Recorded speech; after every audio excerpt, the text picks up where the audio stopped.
And we are back again. Thank you for standing by, my friends. Sorry that took a while, but I've gotten the doggo taken care of and we're ready to switch back to the Switch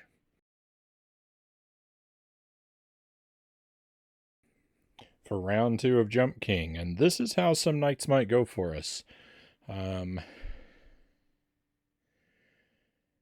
Particularly on nights that begin with Jump King, I'm probably going to pair them with things that we have a chance of finishing. And if we do, then we're going to go back to it again at the end of the stream like this. It definitely won't happen every night that we start with Jump King, and probably not most of them, but there will be a chance that it could turn out this way.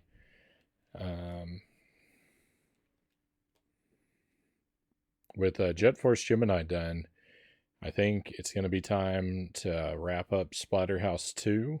We should go back to playing that for a little while, so I can finally get the perfect run through that game that I've been wanting. And I'm not really sure what else we'll do.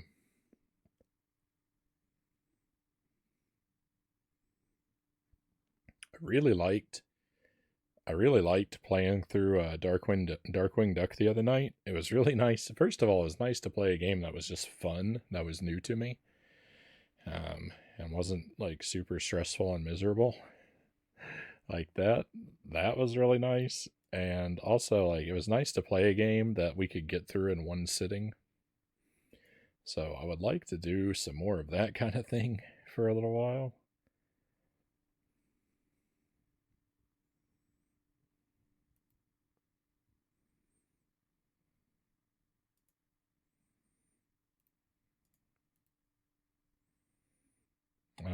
I have the wrong thing hooked up, so let me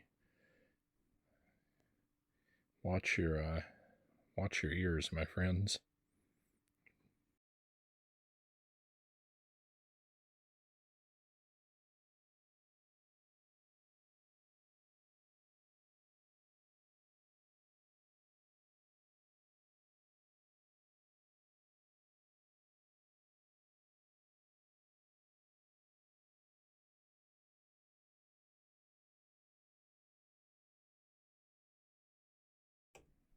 Okay, microphone works. Good.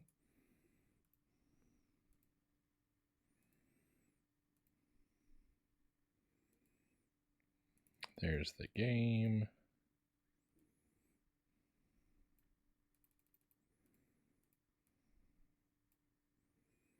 Let's get our other windows resized. Close enough.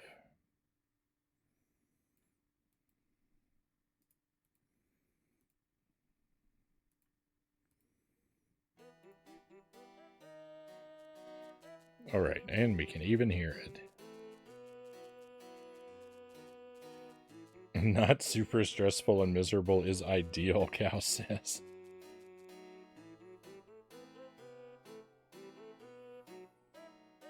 Alright, let me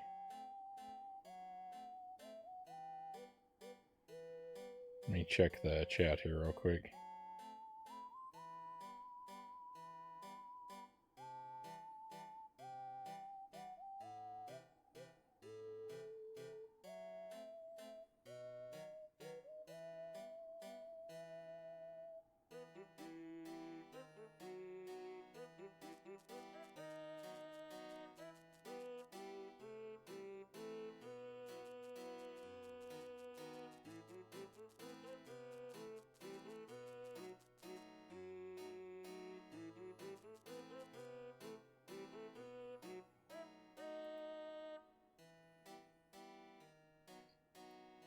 Alright.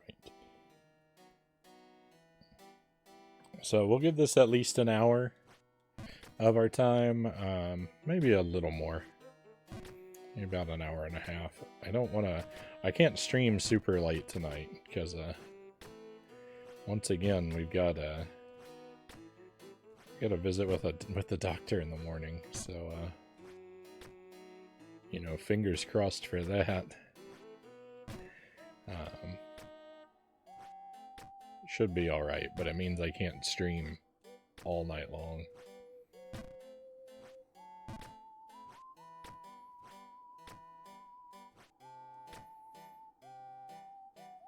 Yeah, responsibilities.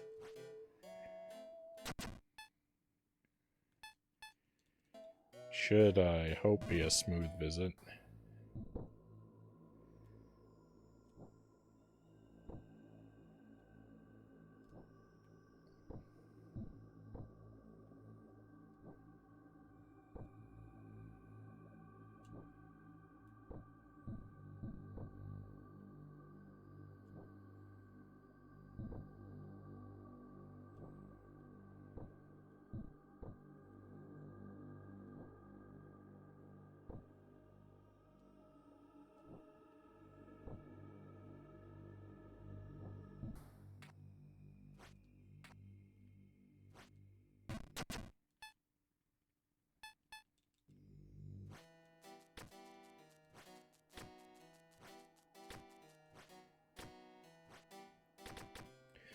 Maybe we can beat 2 games in one night. Wouldn't it be unbelievable? We beat Jet Force Gemini. What if I turn around and beat Jump King too?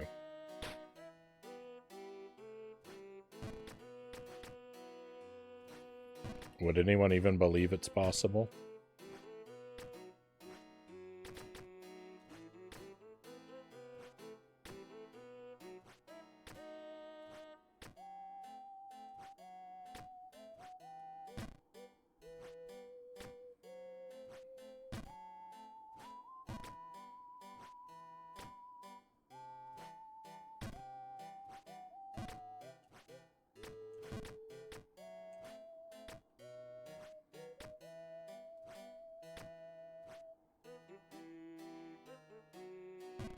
I certainly wouldn't.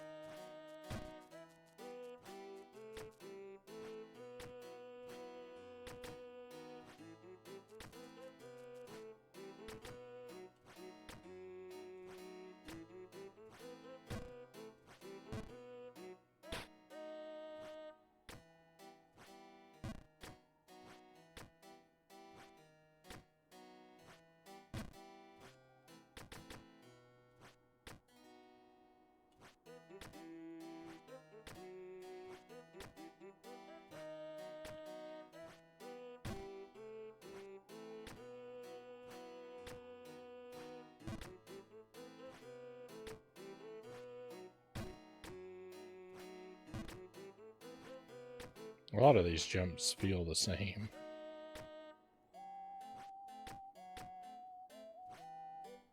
No. That's what happens when you do every jump the same.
Let me take a look at the calendar real quick.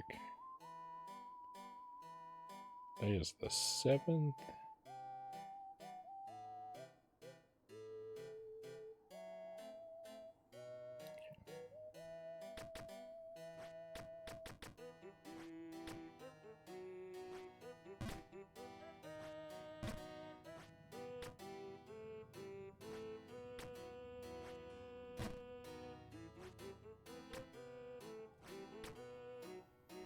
This, the month ends, like, very neatly, with the 31st being at the end of a week on a Friday, so that's pretty much perfect. So I think we'll play Halloween games for the last month of May.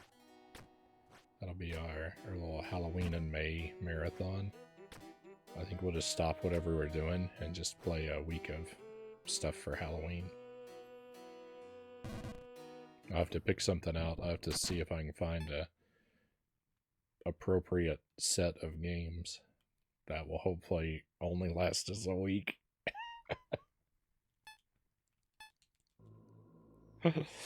It'll probably turn out like Jankuary, where that 1 week stretches on for months and months.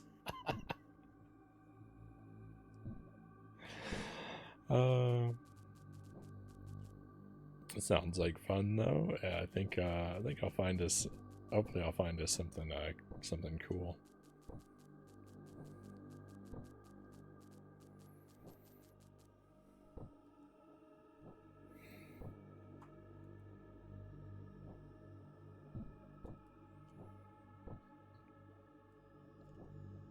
There's a Halloween game that we need to go back to someday that we started up and then I never picked it back up again. It's called Bubble Ghost on the Game Boy. It's like a puzzle game. It's like an action puzzle game. As I recall, we played that like 3 years ago. And I've never picked it up again. I don't think we'll do that this month, but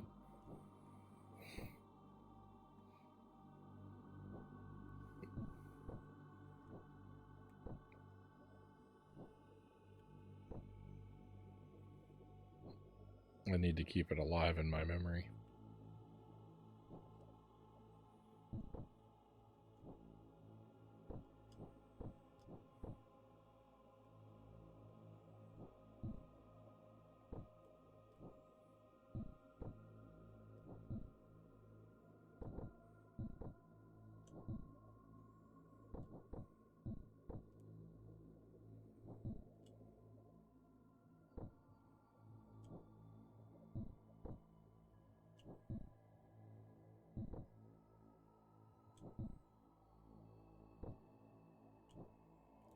No.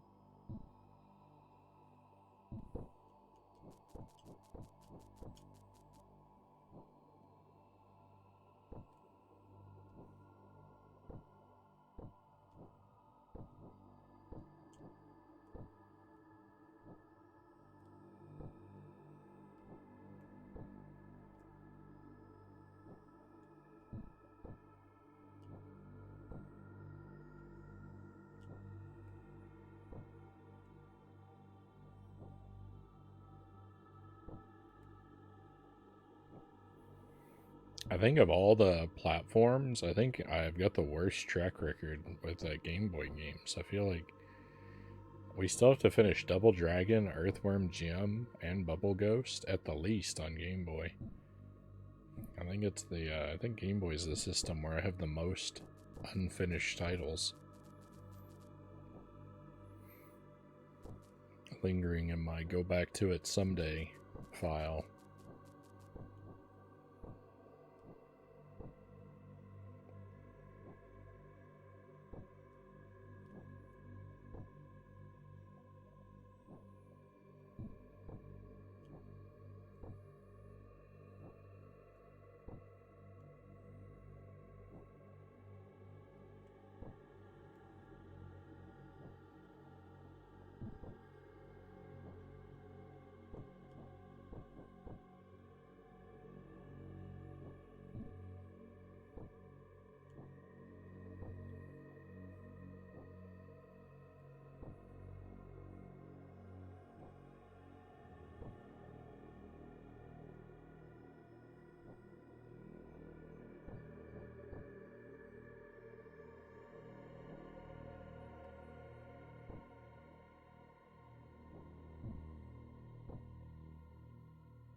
I think the worst part about falling in the bog isn't the climb back out, but it's the fall itself.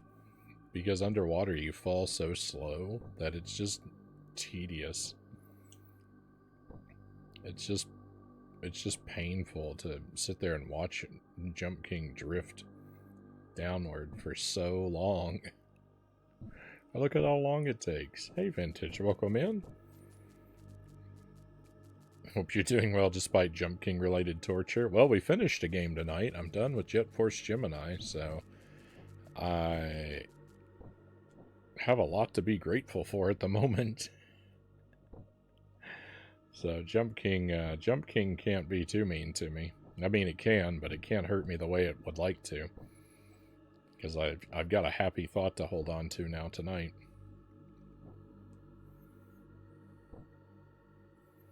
I appreciate you stopping in and joining us for a bit.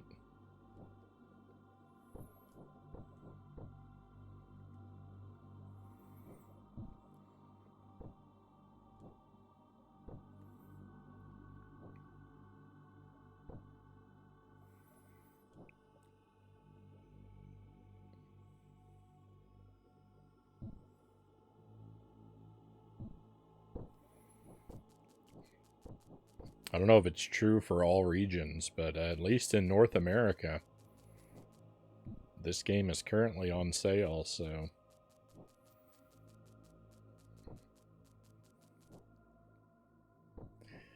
So you know, anyone watching from, the North American region, you too can torture yourself with Jump King.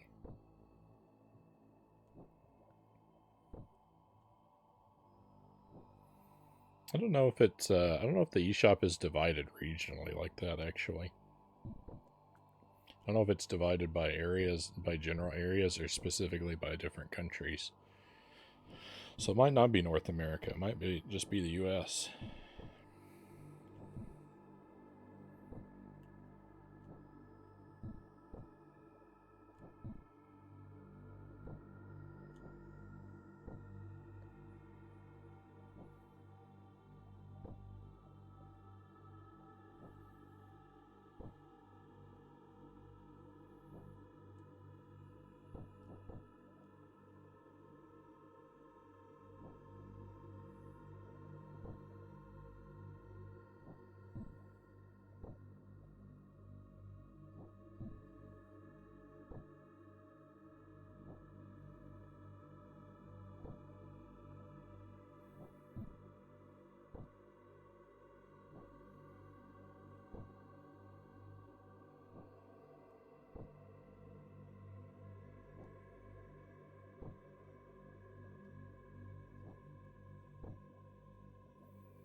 The cat tower dream is still alive. Oh, yeah. That's true. Zergling predicted we were going to make it back up to the cat tower, and there's still a chance.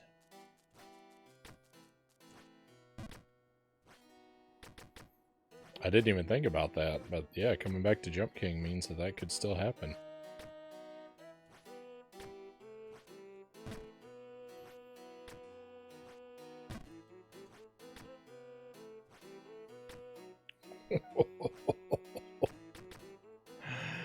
That was like the very last pixel I could possibly stand on.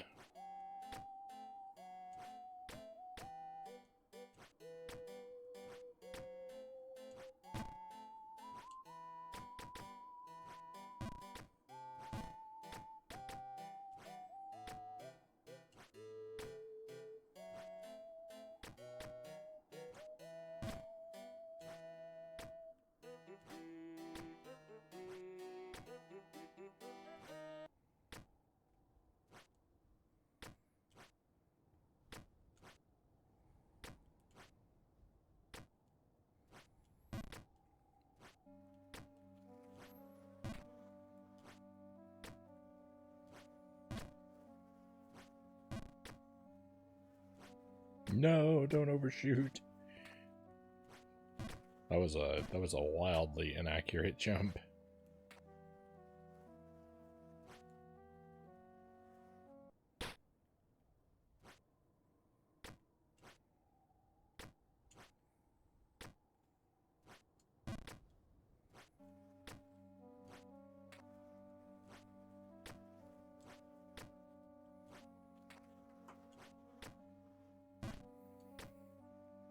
Time for me to hit the hay, Loyal says.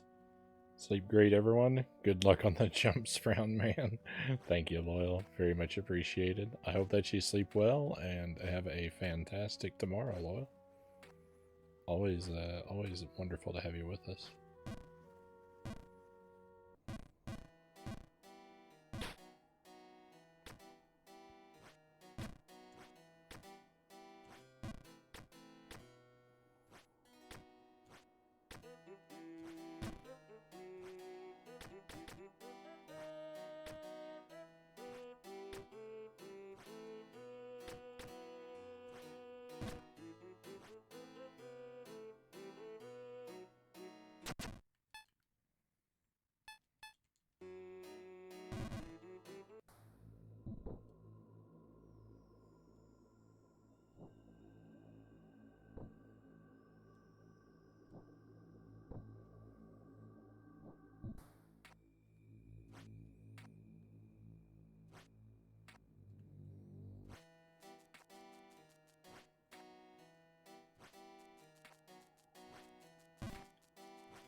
Wondering how long I was going to keep the snake ring equipped.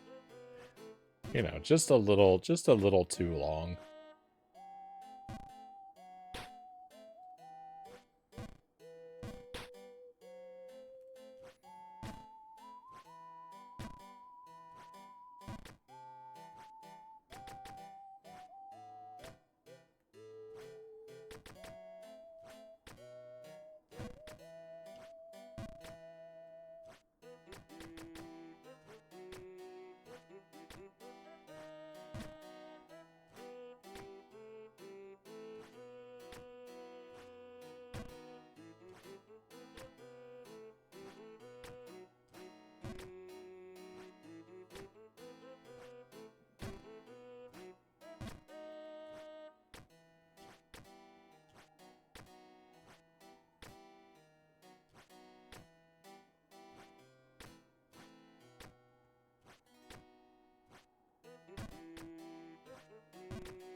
So there was a mention of Amazon Prime earlier, and lately the thing that I use Amazon Prime primarily for is Jelly and I are watching the television series Columbo from like the 70s. I don't remember, 60s or 70s. It's got to be the 70s. Everything looks like the 70s. But if you're unfamiliar with the series, I don't know, maybe everyone remembers it, maybe no one does. The premise is that Columbo is a homicide detective, and he always catches the suspect by his whole thing is that he pretends to be a bumbling idiot. So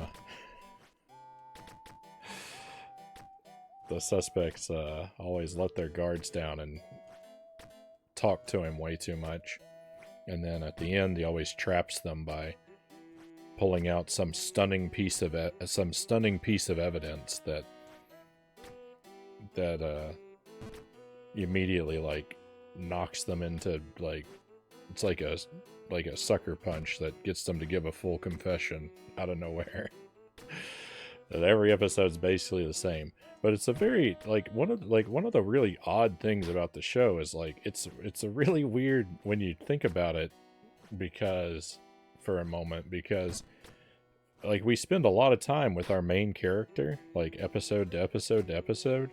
But then when you think about Columbo himself, like despite how many episodes you watch, you really end up knowing basically nothing about what his real personality and interests are like, because he spends every episode just walking around lying to everybody and pretending not to know anything about anything. So it's really odd to walk away from a TV series and have so little that you can definitively say about your main character.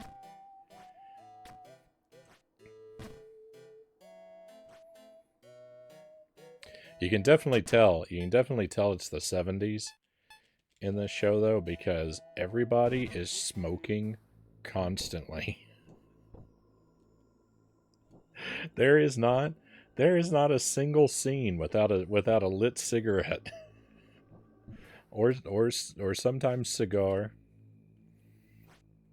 But Columbo himself smokes everywhere he goes, and everyone he talks to is always smoking.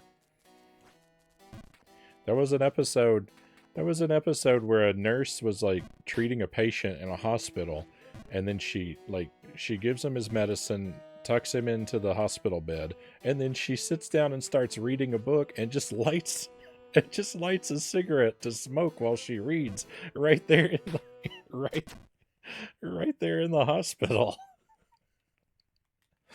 It's wild. It's wild. 100% of the population in the 70s smoked 100% of the time, is what you learn from that show.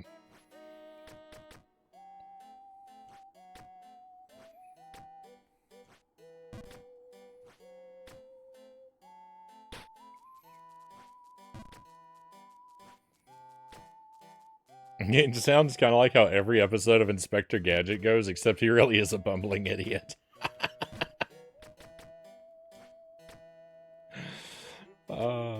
Yeah, it is kind of like that. They even dress the same.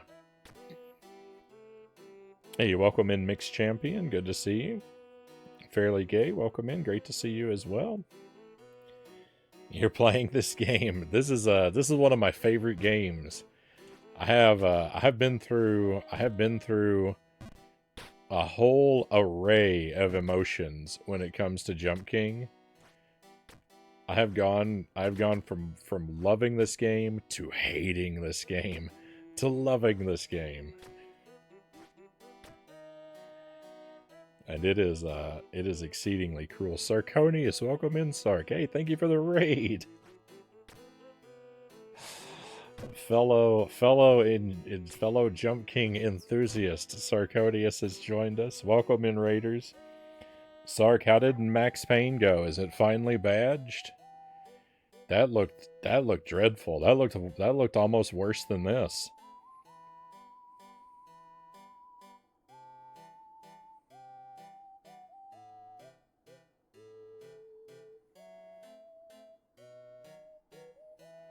And watching you lose that many screens of progress was viscerally painful. The true Jump King experience. Oh, where I am now. I lost last time we played.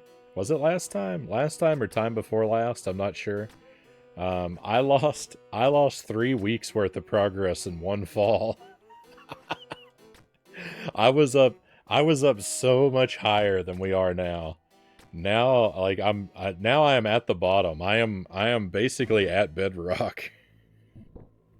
There's almost no lower I can go, and I was way up there. I was in the shining heights. But it's all gone now. But how are you enjoying this game? I love this game.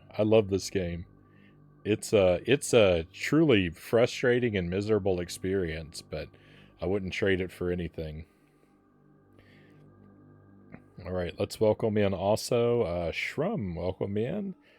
Mandrew, welcome in. Thank you both. Heard there was suffering here. Yeah, that's usually how the stream goes. I'm often playing something that's just unreasonably difficult. We've had a good night though. I finished Jet Force Gemini earlier tonight. That game had me feeling real miserable too. That game had me feeling more frustrated than this one does. I got stuck. I could not find the last like mandatory collectible in that game. I searched the map for at least 7 hours and I couldn't make any progress. I finally broke. I had to look something up. I had to look up where the last thing was. I hate to do it, but I'm glad to have the game done. I'm glad to not have to play it anymore. I think I put in a reasonable amount of time before I broke. It is finally badged indeed, Sark says. GG. That hard mode playthrough just looked miserable. That looked miserable.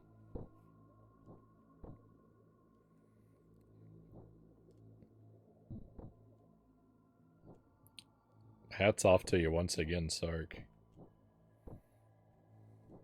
I'm here for the emotional support.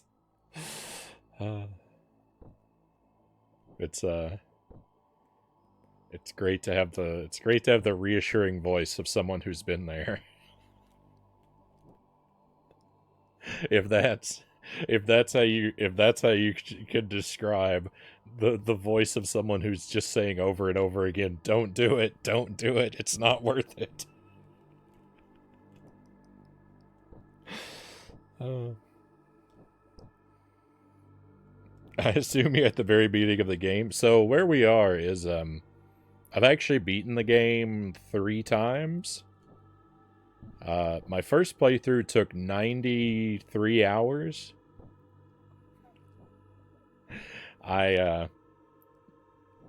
So the way this game works, the way this game works is there's a base game, but there's also a couple DLC quests, and one of the DLC quests is woven onto the main game, and one of them is not. And so on my first playthrough, I got confused, and I ended up off of the main path and on the DLC path on my first playthrough. And so it was really rough. It was unreasonably hard because I was playing a path that I wasn't supposed to too early, and it was so frustrating that like I kept taking long breaks from the game. I was playing it really inconsistently, and I was taking long breaks, and so I was really just doing everything I could to make my time with Jump King as bad as possible.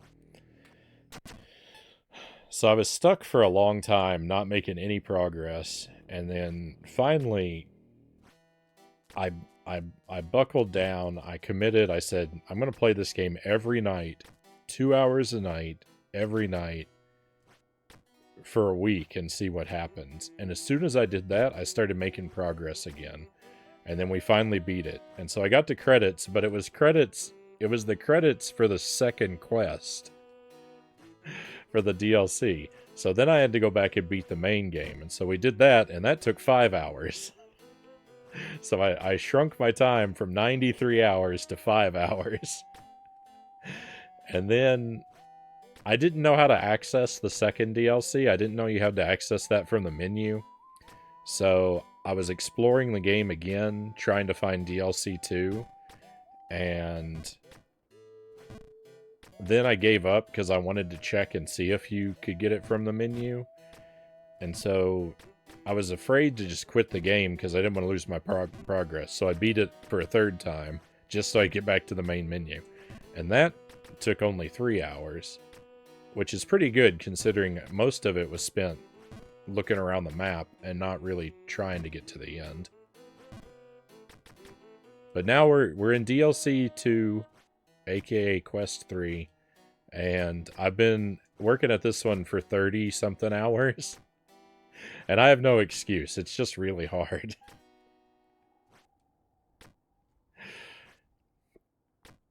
But spirits are high. Like that 93-hour playthrough, spirits were the lowest that you've ever seen anyone reach on stream.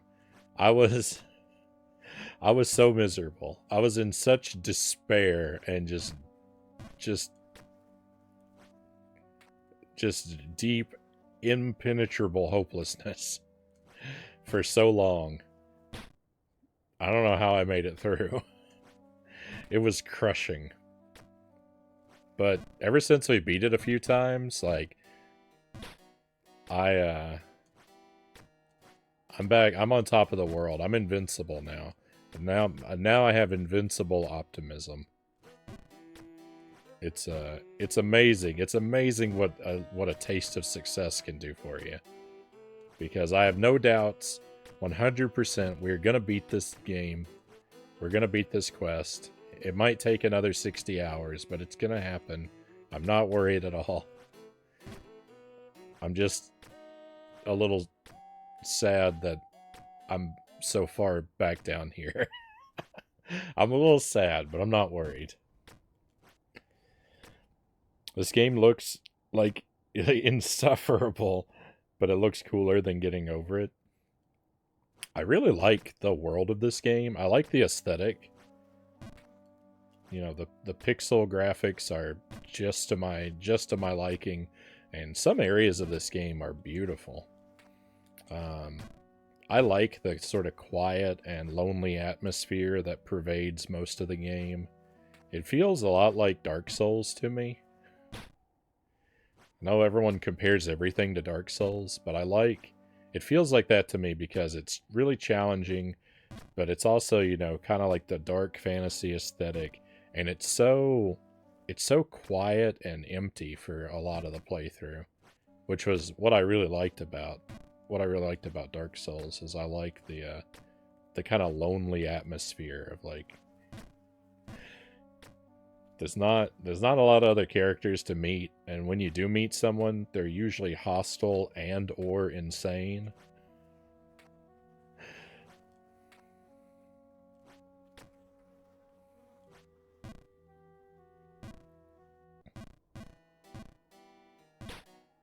Castlevania 64 has a lot of a similar atmosphere to me as well. It's part of why I really love that game. I think every single time I've seen you online lately, you're in the same part of Jump King. I was somewhere much higher up, I swear. There's a tower up at the top where a lot of cats live. I was hanging out up there for a long time. Those were good times. That was a good place to be.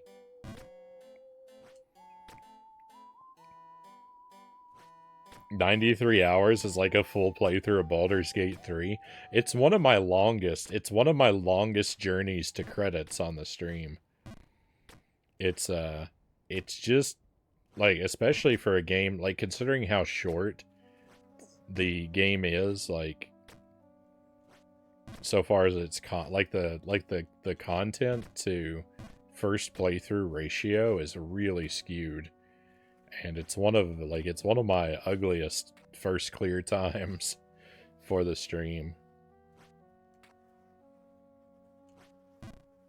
It was just barely shorter than my first playthrough of Battletoads, which took about 95 hours.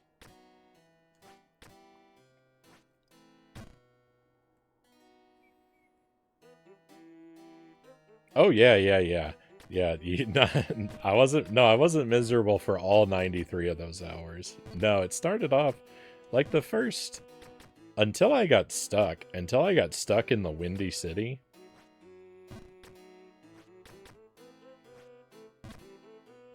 Like that was really what got me down, was when I couldn't break through that pink area, and I was stuck in the Windy City for so long. You know, the first portion of the playthrough, like when I went up to Bargenberg and chased the bird around for the gold ring and stuff, like all that was fine. We were having fun. We were having fun way back then. It's only when I was stuck for 1,000 years in the Windy City that things got bad. And once we broke through, yeah, when I found the snake and then we found that water area, yeah, life was good again.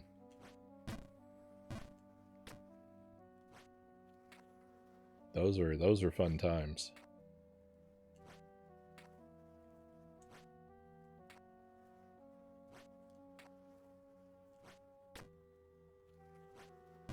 Oh.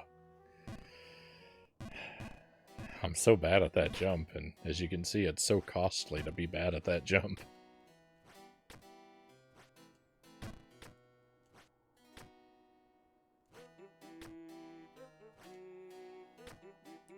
Oh yeah, and it gets so much worse too, Vintage.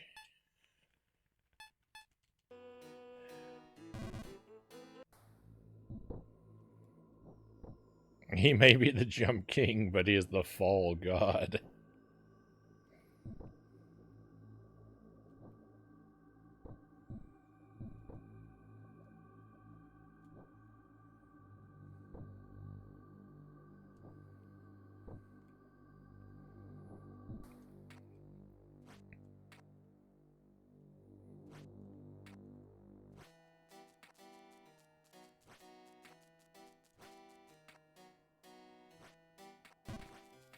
You have a lot of items in this game, and most of them seem to be useless. Like the crown, magic crown, scholar's hat, shoes, yellow shoes, tunic, and Bug's note all appear to be useless trash. The snake ring is useful, and the giant's boots might be useful. The giant's boots have an effect. I haven't found a use for that effect, but they have an effect. They make you heavy. I haven't found anywhere that's useful to be heavy, but that's what the giant boots do. The snake boots let you walk through deep terrain where normally it's too like the sand in the bog down below or a high snowdrift. The terrain is too deep, you can't walk unless you have the snake ring that lets you walk. So those are useful. Nothing else is useful. I actually thought these shoes were useful. When I first got these shoes, I thought that I thought the shoes were mandatory to let you walk. I thought they reduced your slipping on ice. But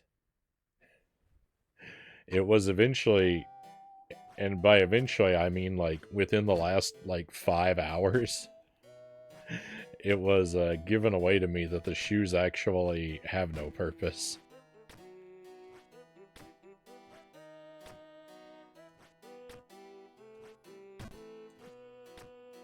Or well, they don't have the purpose that I thought they had, at least. They appear to be just cosmetic, so most of the items you come across are just cosmetic, and some of them you have to work very hard for.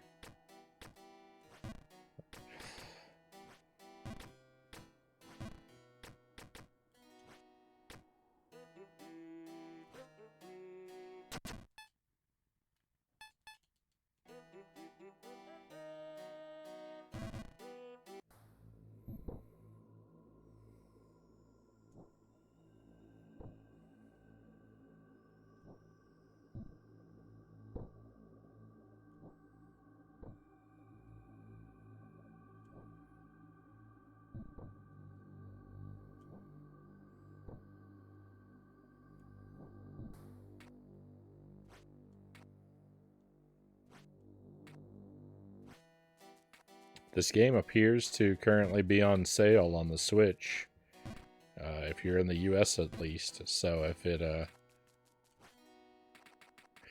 if all the fun you see me having appears irresistible, there's never been a better time to subject yourself to the relentless brutality of Jump King.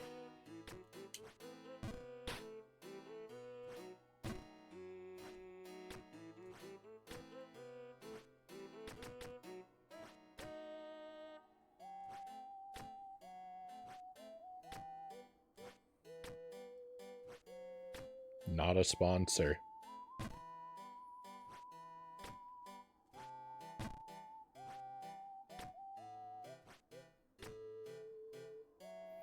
I'm not sure if them paying me money to grab it will be worth it, Zergling says. Oh.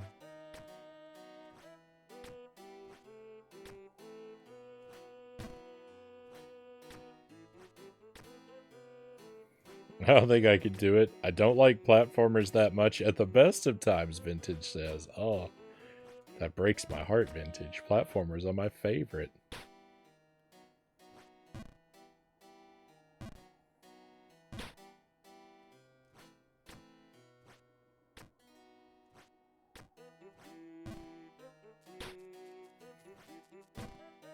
You don't want to ask my opinion of RPGs, though.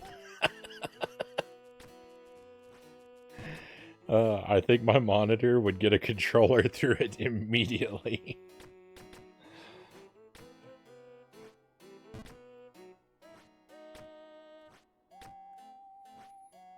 Yeah, it's a good idea to play this game with like one of those little wrist straps that that came with the Wiimotes.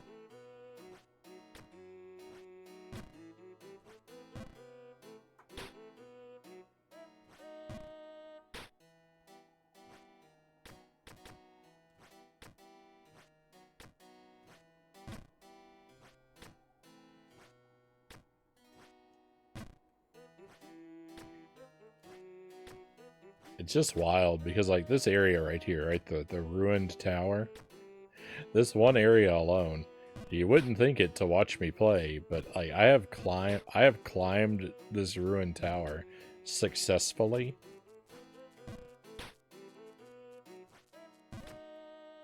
at least a couple hundred times. At least a couple hundred times I've climbed this tower successfully. But every time it's just a real struggle. It doesn't ever get easier. Well, it does, but only to a certain small point.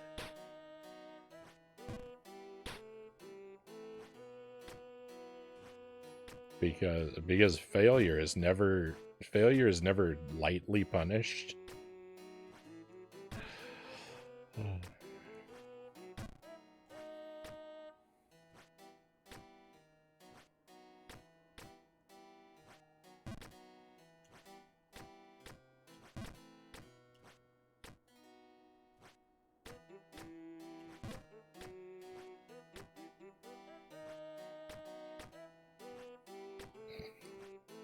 There we go.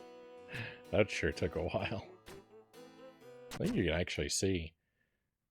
So we're almost at 50,000 jumps, and that's just for this quest. Oh, and I said we were just over 30 hours, but no, we're at 36 hours. I've played this 12 nights already.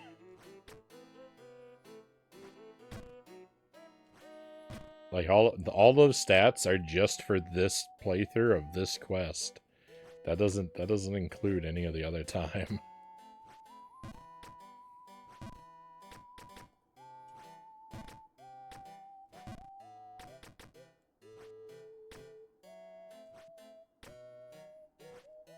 I don't even remember how many jumps it was for our first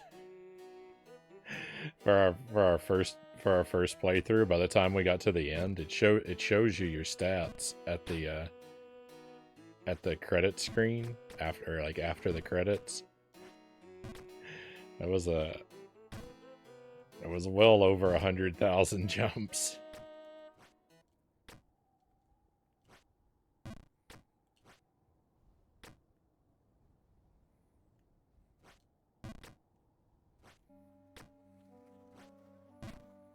It was probably well over 100,000 falls.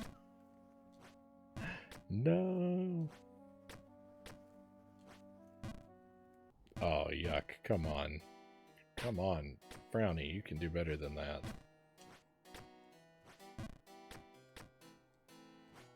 That was not a jump I should have missed, much less several times in a row.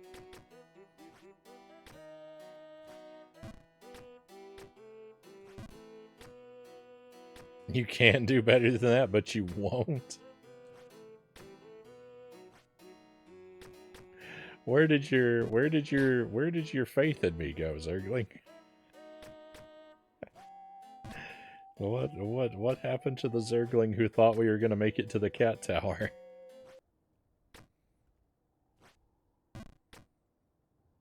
You're deliberately trying to make my prediction wrong. It's very generous of you to believe that. Oh.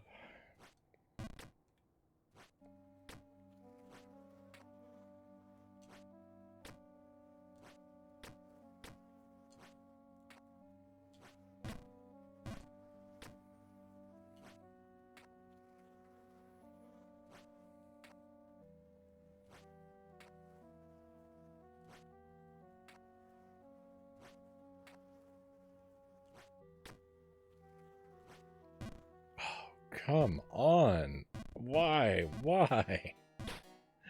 That... Oh.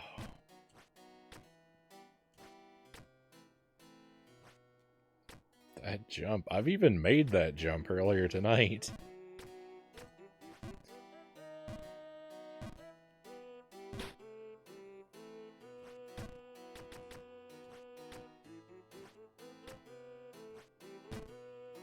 More than once. We've successfully made that jump already.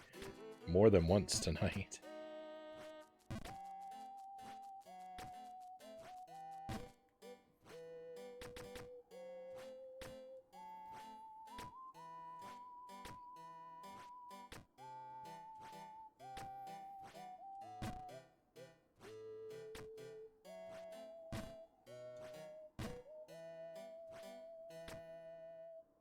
The bad vibes from Jet Force are still lingering.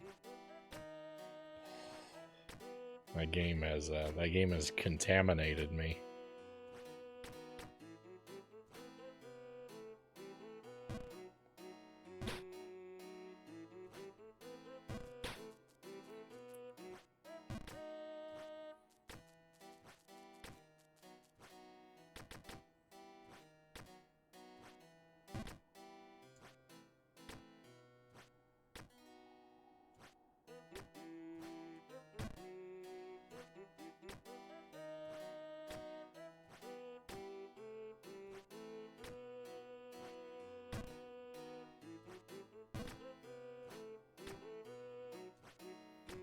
If you want to know how rough my experience with Jet Force Gemini went, if you want to know how bad that game treated me, my friends, I would recommend this game before I would recommend Jet Force Gemini. That's how bad that game went for me. I would recommend this game above it.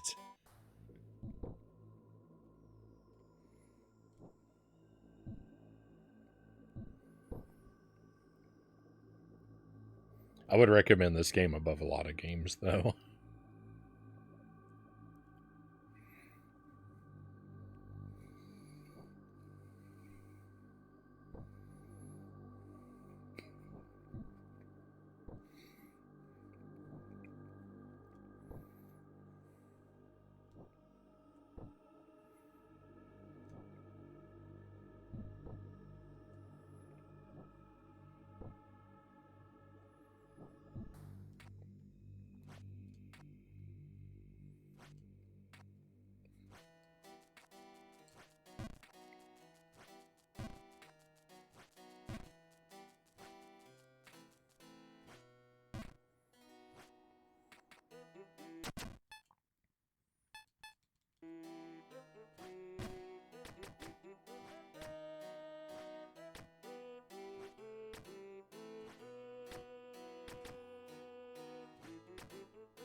I thought about following that up with claiming that it would horrify it would horrify a lot of people, the list of games that I would put below this game on my like list of preferences, but like that's really true for like almost every game that I enjoy.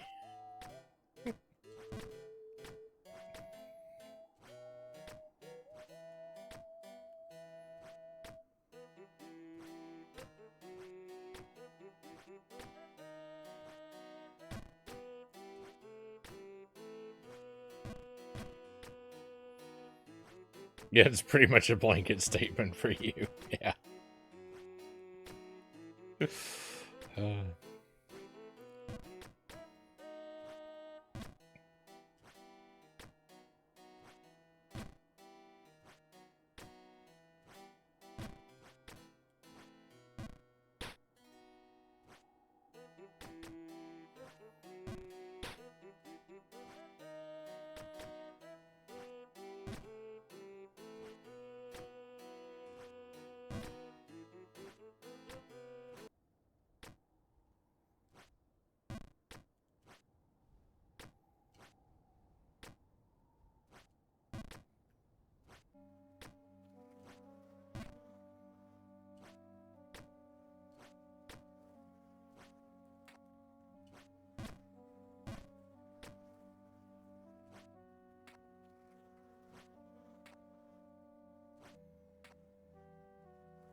No.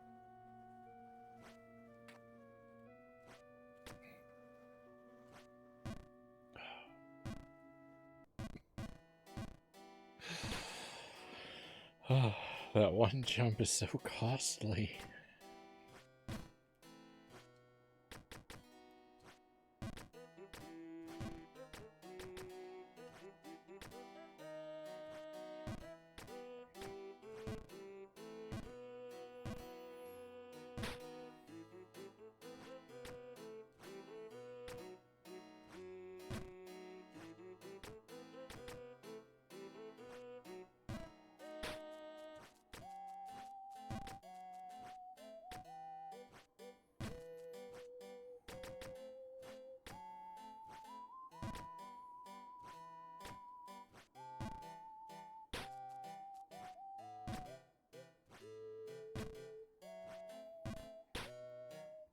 Because I try to never watch any gameplay from games I'm working on, or from from something I haven't played that I want to play. Like I haven't really been able to watch anyone play Jump King, which I'm looking forward to. When I finish this, I'm really looking forward to being able to try and catch some streams if I can find anyone doing their own like playthroughs, first playthroughs in particular of this. Be nice to see. Be nice to see just how terrible I am at this game compared to the average population.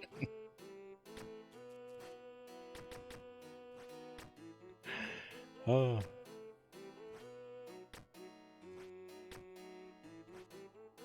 I have no metric for gauging my performance since, I haven't watched anyone else play it. But I know it's got to be at the bottom.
That felt real lucky. I felt like I was going to miss both of those jumps. Especially the first one down there. Thought I was in big trouble.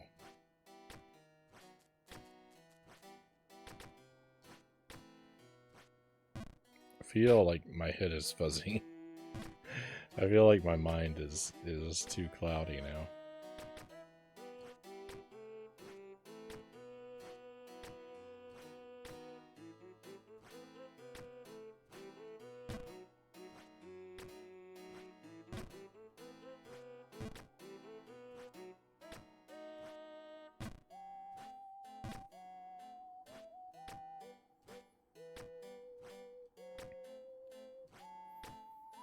There's a good degree to which like I feel like empty-headedness really helps me with this game.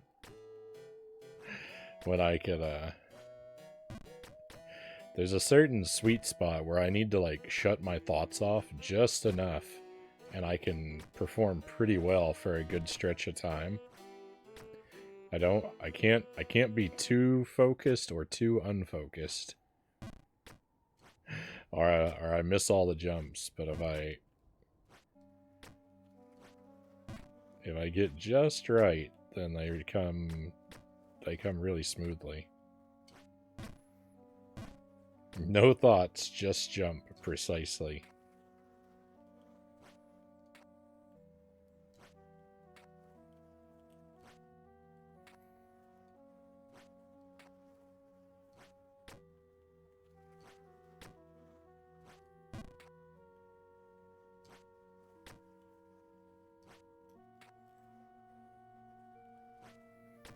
Sometimes even a little monologue about not thinking can be enough to get me not thinking about the jumps enough to do well for a while.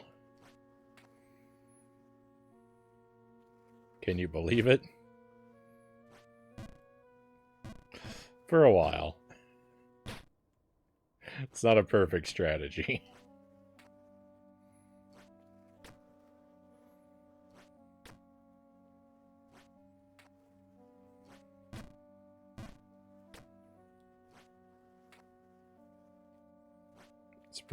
It's pretty crazy how that works.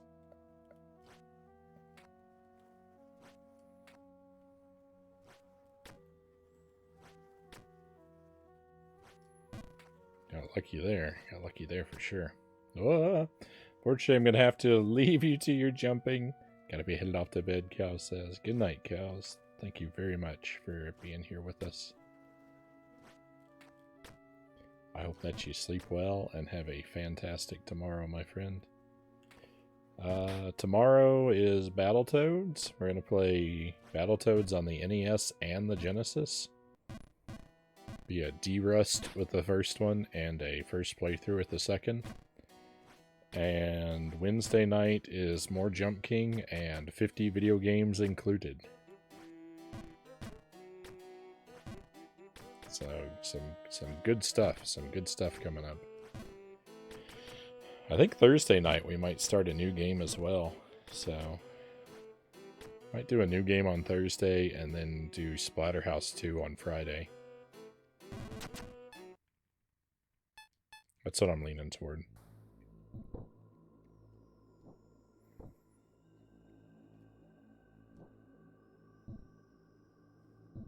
Looking forward to the next game reveal for 50 video games included. I think we've got 5 games left.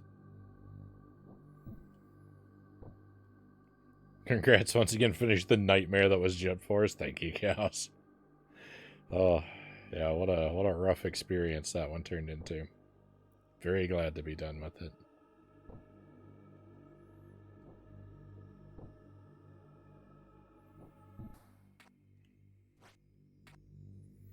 We're going to have to decide whether to go back and do a deathless run of Jumping Kid, too. For 50 video games. The temptation for that is pretty powerful.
No.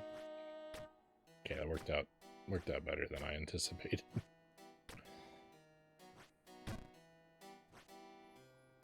That worked out bad.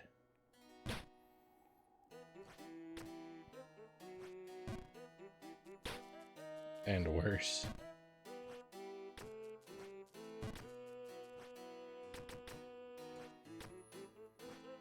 The angle that the purple guy down there is laying out, I don't know. Something about the way he's, like, pushed up into that corner. Like, I feel like he has suffered a horribly injurious fall himself, and may now no longer be capable of climbing out of that corner.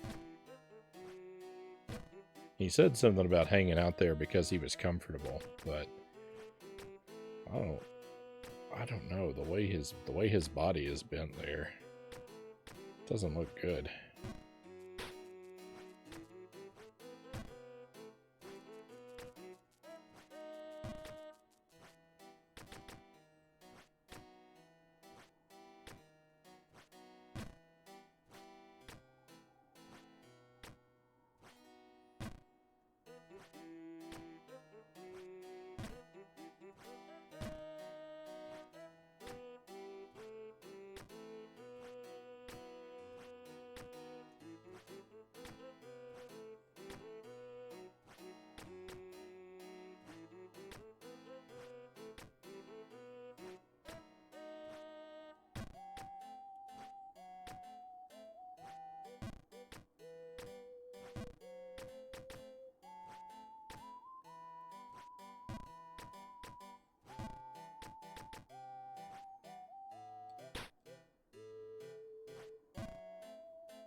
Hey, Angelus, welcome in. Thank you for the raid.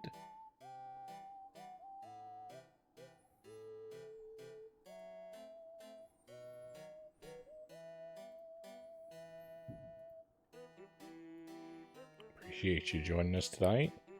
Looks like you're playing Time Quest. I don't think I know that game. Hopefully it treated you well. It sounds like it's...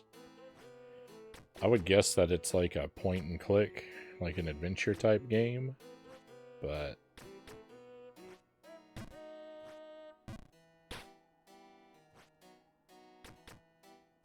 I welcome the details to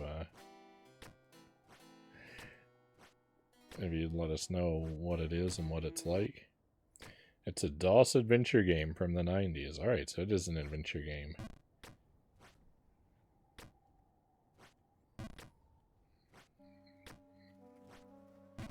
Hopefully it treated you real well. We've been struggling with Jump King. It's been a rough life in this game ever since I lost my progress last week.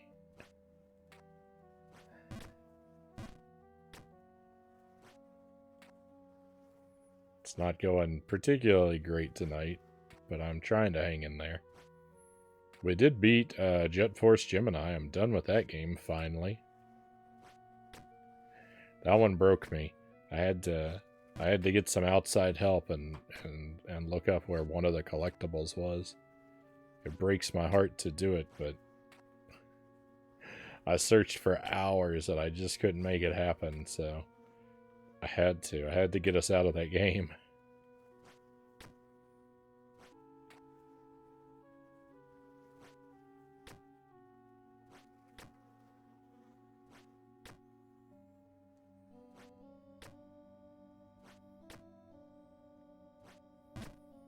Alright, this is the highest we've been tonight.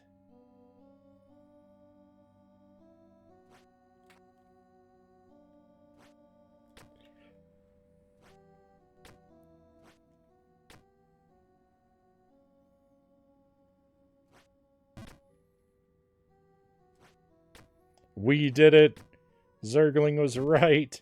We made it back to the cat tower! Oh my goodness! Victory! Victory, my friends! We're back! Life is good again. I've never been so happy. All my friends are here. Oh, welcome back, everybody. We are moving again. Oh my goodness. Oh, that was awful. Hey, thank you for the trophies. Thank you, Sark. Vintage Zergling, thank you. Thank you, Angelus, as well. Thank you. Oh my goodness. There's this strong temptation to just be like, just quit while you're ahead, Frownie. Just call it a night. But we're not gonna do that. We're gonna keep going for a while. We'll see if I can lose this progress again and rage quit. Instead of ending on a high note. Time to mute the cats.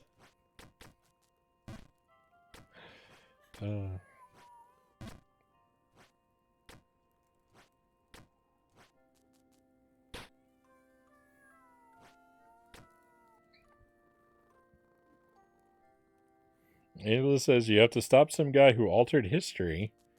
You know, your typical time travel game plot. Had to read all the dialogue and the descriptions.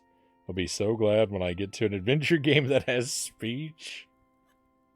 My throat is immensely sore now. Yeah, that's one of the many reasons I don't like games with a lot of text in them, you know.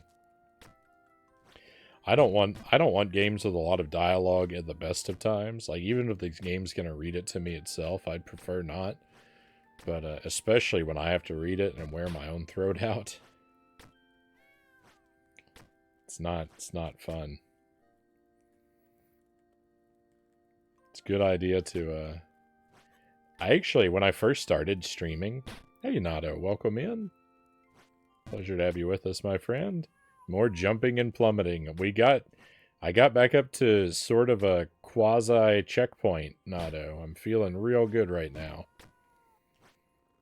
This game doesn't have real checkpoints, but it has areas where you're less likely to fall all the way down for a while, and that's where we are now. I'm in a pseudo safe area for a little while. So I'm very happy right now. When I first started streaming, just the strain of just talking all night, like not even reading text necessarily, but the strain of just sitting here talking to myself for hours at a time. Because that's certainly what it was when the stream started. There wasn't anyone listening to my rambling.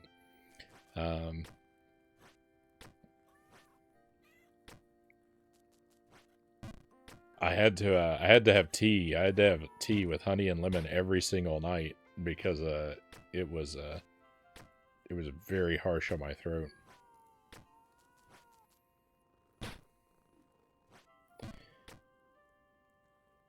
Jelly can have dreams about cats being stuck in the walls again.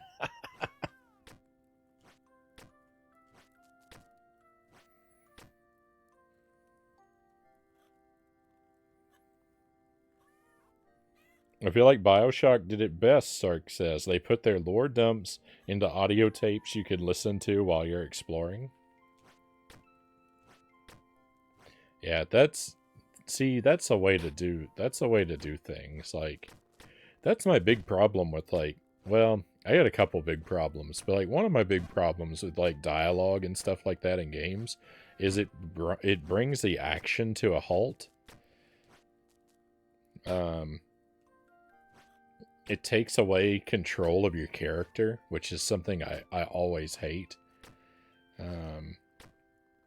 That's why, that's the problem with like story in games a lot of times, is because for a story section to play out in a game, the game has to take away control of your character and turn them into an NPC, and then you just have to sit helplessly while your guy walks around making decisions that you don't necessarily want to make and doing all these kind of things that are outside your control. And it's like,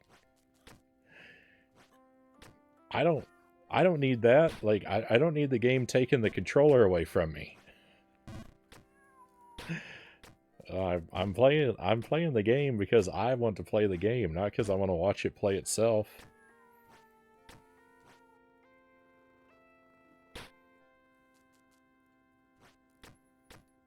So it's video game story is very frustrating to me.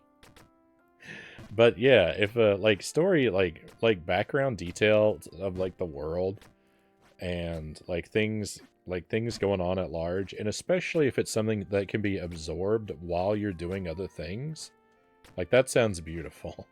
Give me that kind of experience.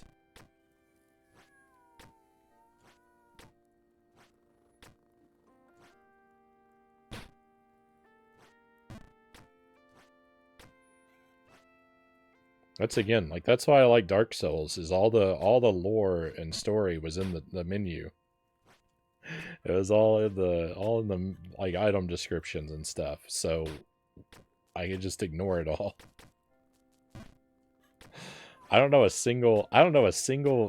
a single person is, or a single thing that happened in the world of Dark Souls, but I loved that game.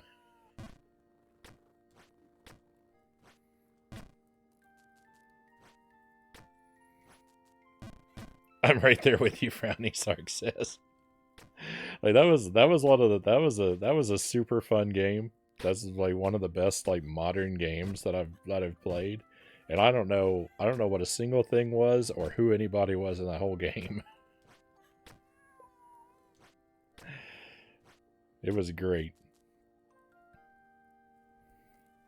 Quasi checkpoints for the win. That's as good as it gets on this one, Nato. That's as good as it gets. What did you think about that situation in Breath of the Wild or Tears of the Kingdom? Which what situation is that, Nato?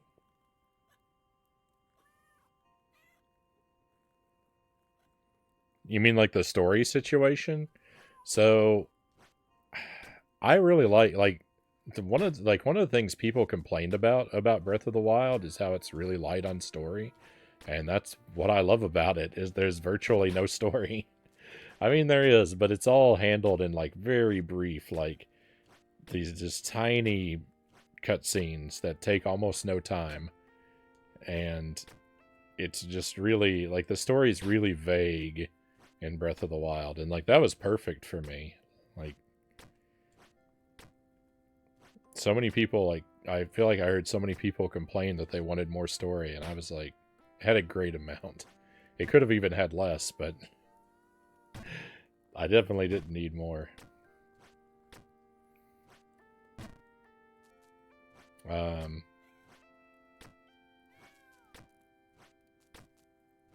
And then Tears of the Kingdom, like I don't know, like I played almost the whole, like the first, I played over 200 hours of Tears of the Kingdom, and my strategy was every time I got near something that felt like a cutscene was going to happen, I tried to run the opposite way. Like I tried very hard to avoid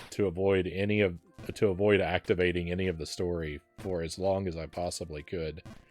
for the most part. There were little pieces here or there where I do a little bit of the story because I thought it would lead, because I thought a shrine might be locked behind it. But if it seemed like it was leading to story for the sake of story or for a temple or something like that for the first 200 plus hours, I was just trying to avoid it and just, focus on the other thing. Mostly hunting down shrines and filling in all the map and optional stuff as much as I could. So then when it came to the story, it bogged me down a little bit. There will be parts where it go on for too long for me, but I was able to do a lot of it sort of back to back and just get it out of the way real fast.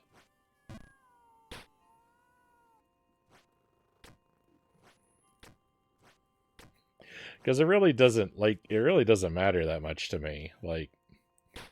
I mean, I don't hate the idea of a game having some story to it, but I prefer it be told in ways that never interrupt the gameplay.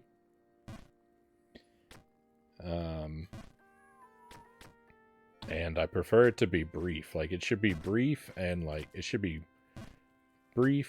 punchy, witty. Give me just one or two cool twists and I'm fine. But that's the most that I want, because really all the games that I love, the story is just an excuse to walk to the right for the most part. Jump King is my ideal video game story. The entire story is the subtitle of the game. There is a smoking hot babe at the top.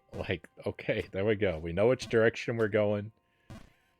We know there's something at the top that Jump King wants. That's all I need to know.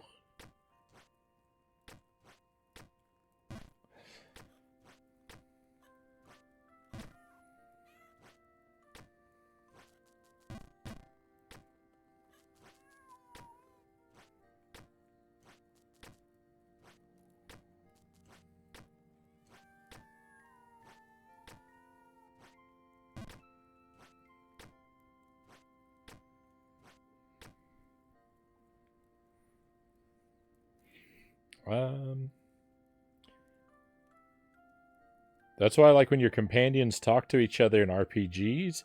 You get the lore while you do your own thing, Vintage says. Yeah. And there was one part, there's a video game, it's called Horus. I think that was it. It's super talky. It's got so much story. Horus. It bogged me down. It's hard to sit through.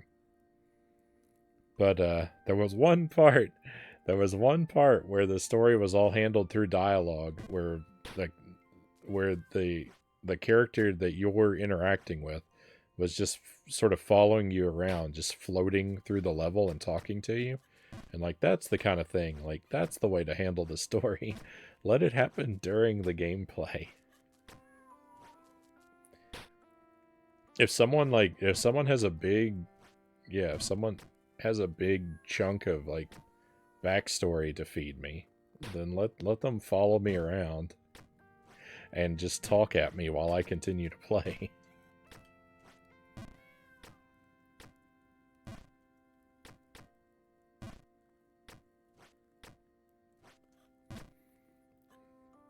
I'll have to try Dark Souls someday, Nato says. It's good. I liked it.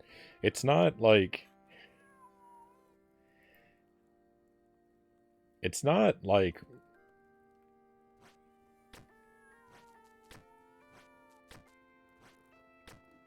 it's definitely a challenging game, but it's not it's not the hardest game in the universe like its reputation says it is, but I think it's definitely worth playing.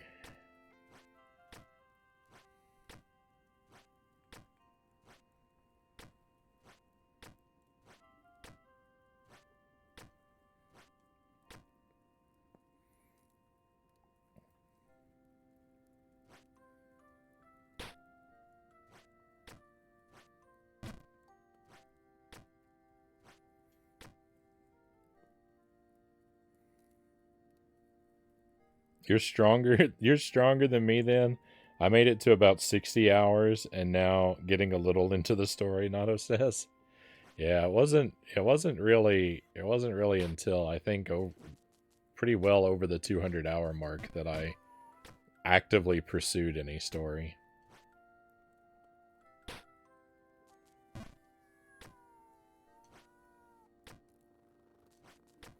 So Final Fantasy is eternally off the table.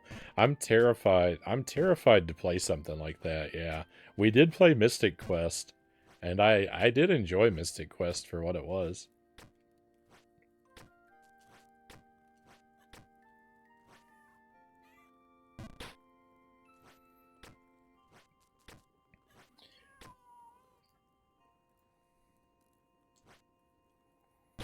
The thing about it's hard because like I want to be a little bit more interested in RPGs than I am, because I like the idea of like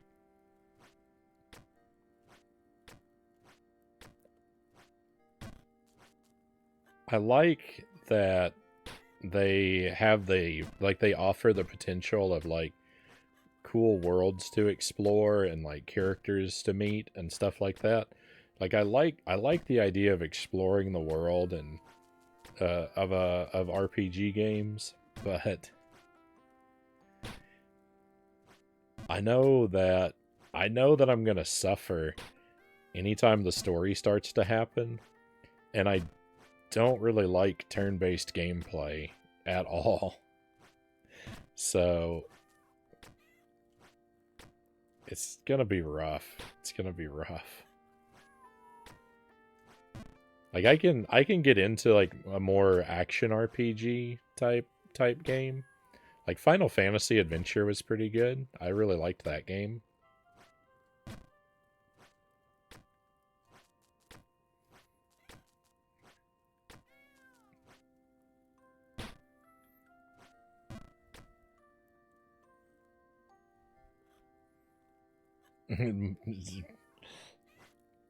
Angelus is dreading Final Fantasy 4 for the destruction it's going to do to your throat.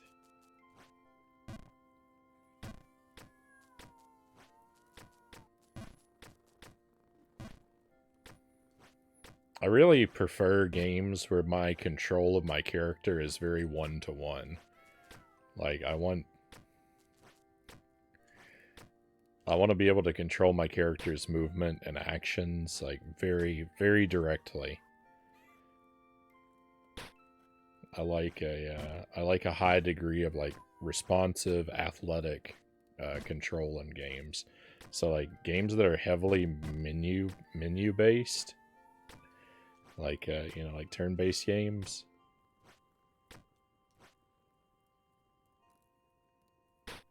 Don't hold a great appeal for me. Even like some like cinematic platformers, like Oddworld. Like I'm not super thrilled about those either, because while they look like platformers, they feel very like they're very clunky, mechanical.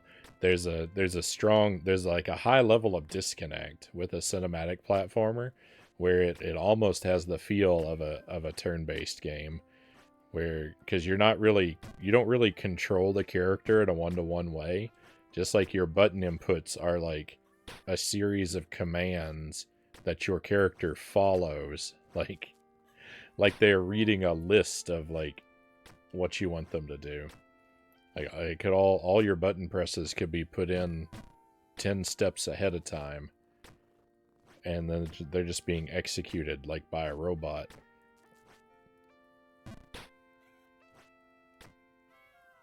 Apparently Frownie and I are the same person, Sark says. There's a lot of overlap in our tastes. I feel.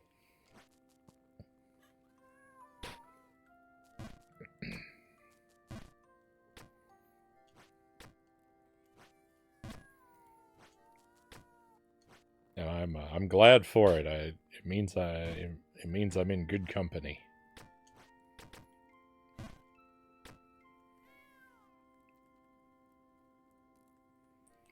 Since I'm going to be playing. Oh, you're starting. So you're starting that one up soon.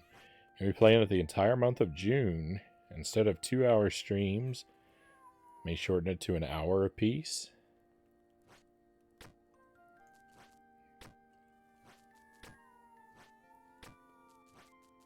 If it keeps you if that's the only way to keep from losing your voice, that could be what it takes.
Some of these jumps. Man,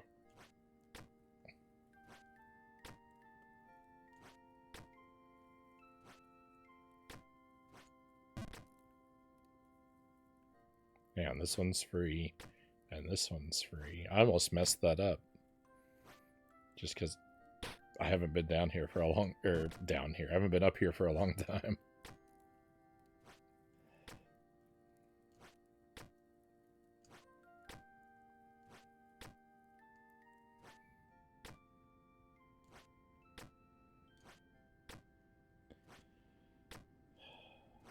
Hey, we're gonna get a glimpse at the tower. Let's go.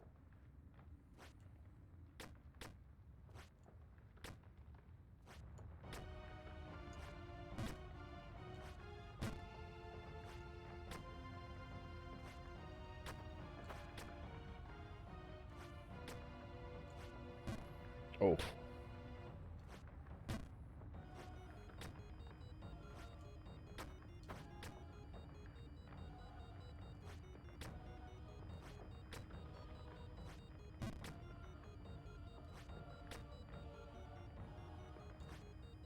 No.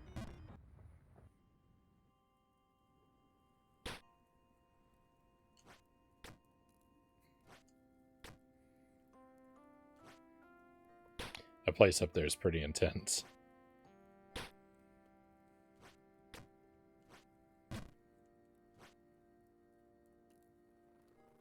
So, on the one hand, like, Quest 1 and Quest 2 of this game both ended in a place called the Tower. Like, spoiler alert for Jump King. But Quest 1 ends in it's just called the Tower. And Quest 2 ends in a place called the Dark Tower. But those are the only towers in those quests. And there's already been another tower in this one. But so when I see the Phantom Tower, like, my pattern recognition suggests, like, that could possibly be the final area of this quest. It seems like it seems like this map is not tall enough for that to be the end. Like, it seems like surely there has to be something beyond it, just because there's not that I haven't gone through that many areas. But also, like, there's a place down below on this map called the Ruined Tower, so it could be, like, hypothetically, there could be multiple. I mean, there already are more than one tower on this path, so the Phantom Tower is not necessarily the end just because it's a tower, but it could be.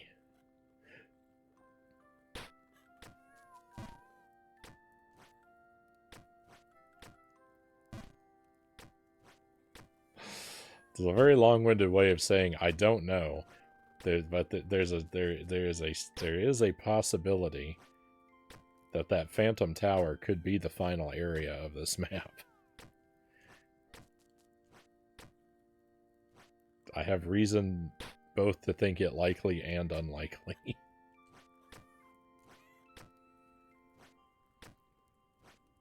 In other words, it's a really long way of saying nothing. It's a really wordy way of saying, of conveying no information.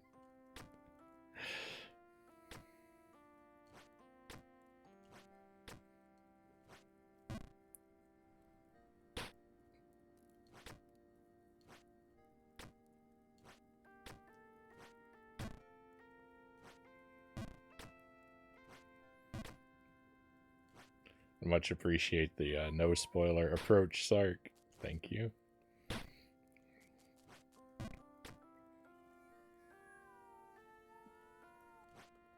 Zergling has doubts. Yeah, I have doubts as well.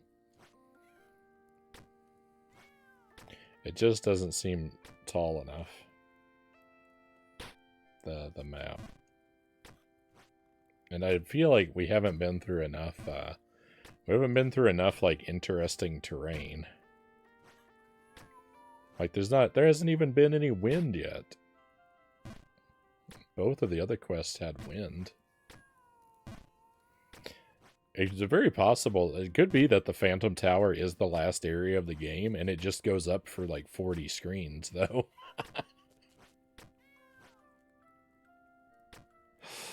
It's not like it doesn't necessarily follow that, you know, even if that is the last area, that still doesn't necessarily mean I'm close.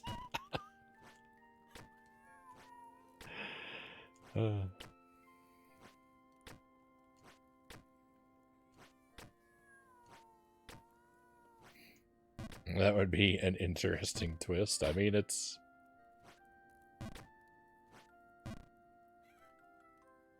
Who knows? Nothing is beyond this game.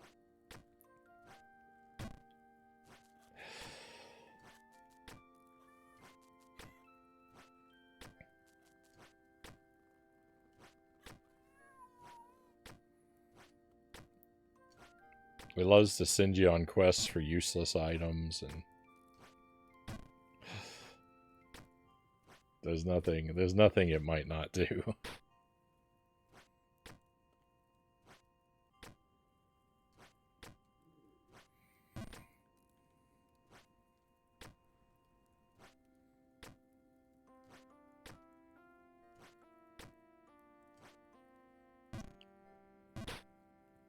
I disagree. No.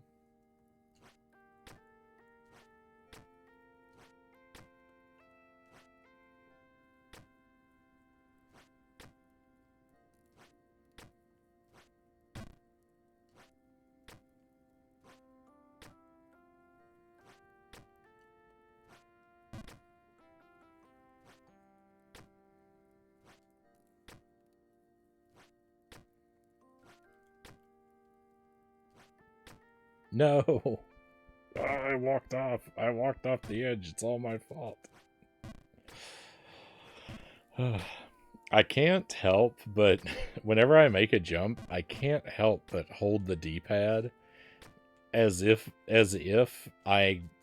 you have no midair control, but despite that, every time I jump, I hold the D-pad as if I do have midair control. And when the platform is really narrow, like some of these are, it can ruin you because I walk off the I land on the platform, and because I'm still holding against my jump, I walk off the platform for no reason. But I can't train myself out of that behavior.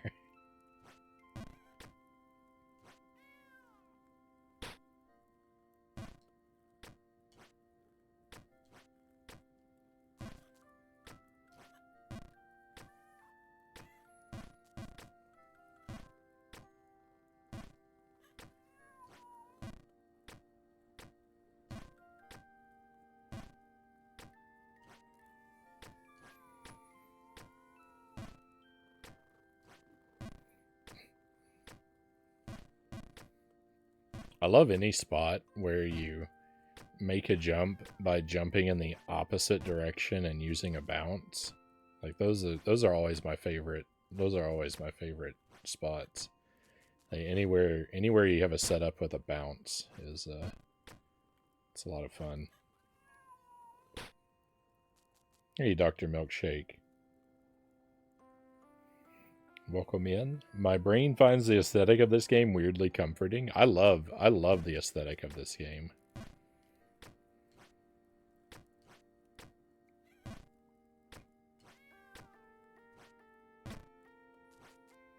And this place is great. Like you know, a warm, cozy mansion on a snowy night, surrounded by a bunch of furry friends.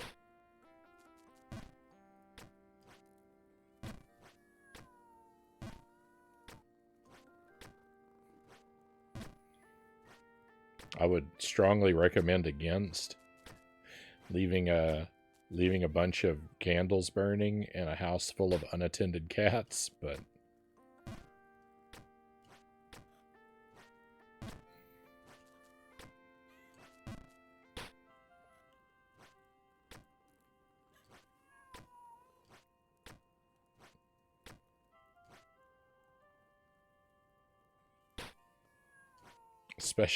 especially when said house is made of wood and it's furnished. The only thing it's furnished with is paper. there's no everything. There's just the situation. The situation is perfectly designed for calamity.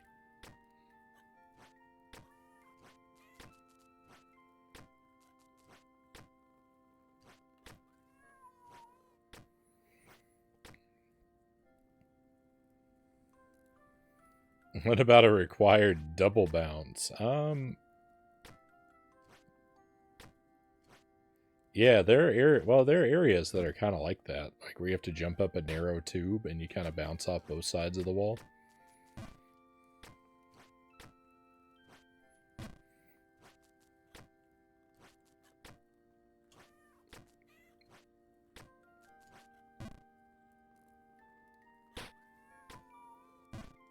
I don't know if those are as satisfying to me as the single bounce, though.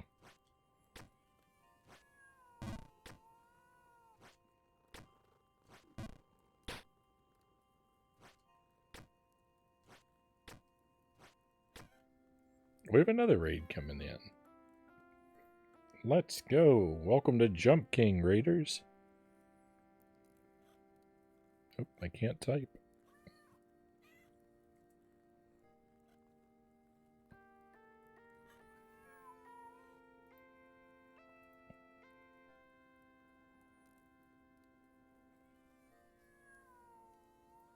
Hey, Buffalo Hopscotch. Welcome in, Buffalo. Thank you for the raid. Look, says you were playing Fallout 76, if the bot is to be believed. I hope that treated you well. We were talking about Fallout earlier just because I was hearing, not for the first time, that the TV series they made is supposedly pretty good. But I can't speak to its quality because I haven't watched it, and I've actually never played a Fallout game.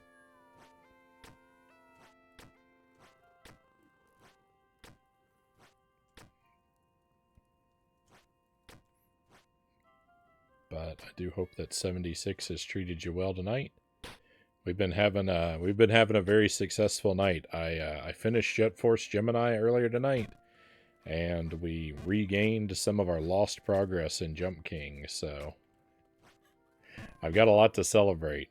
I've got one very frustrating game completely behind me, and I've got a moderate degree of success tonight in another very frustrating game. So life is pretty good. Life is pretty good. Angela says, Time Quest was recorded in 320 by 200 resolution. I may have to do it over next week because I want a full screen. It looks terrible. The other sane part of me is saying, no, just let it go, and it appears to be winning.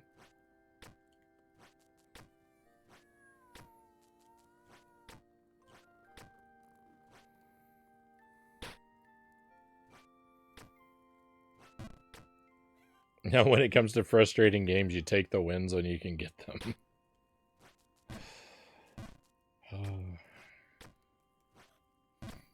Take the win and run.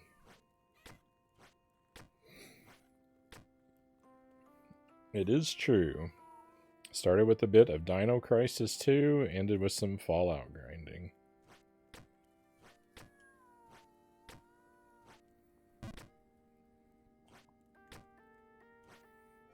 We started with Jump King, and then I was lucky enough to finish Jet Force Gemini with some time and energy remaining, so we came back to Jump King again.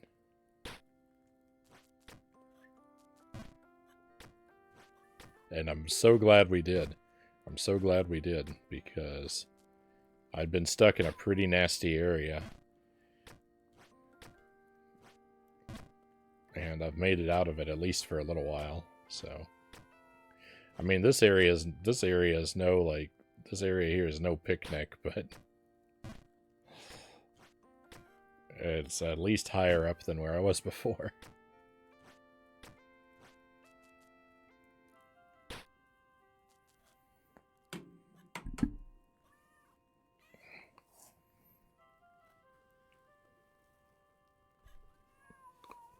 Zergling says, I would like to point out all this wonderful stuff happened on my 100 streak night.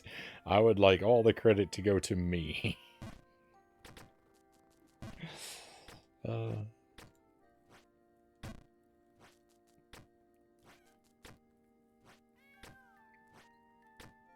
Hats off to Zergling. Why not?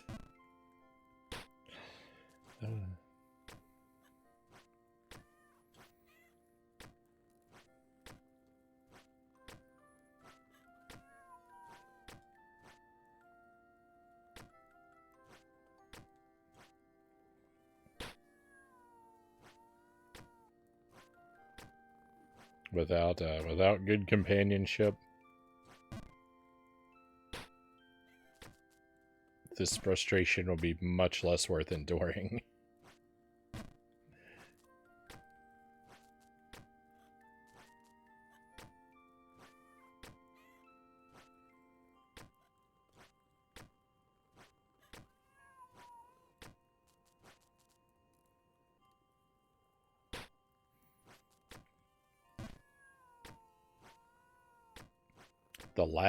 The last game I completed before I started streaming was I did 100% playthrough of Captain Toad on the Wii U,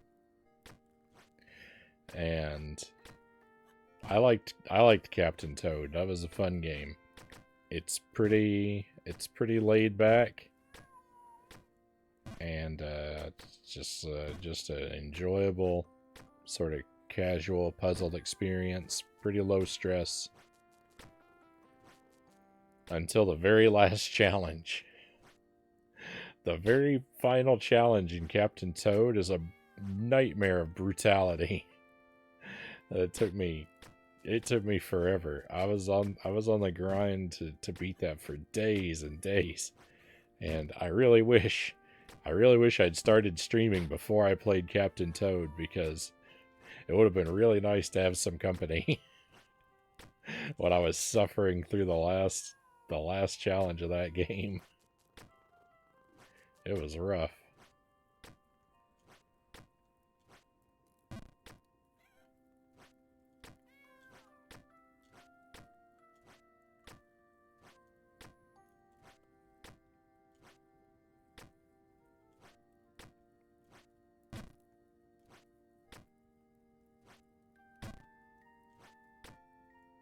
Oh, you know what? I take that back. I don't think I played the Wii U version. I think I played the Switch version.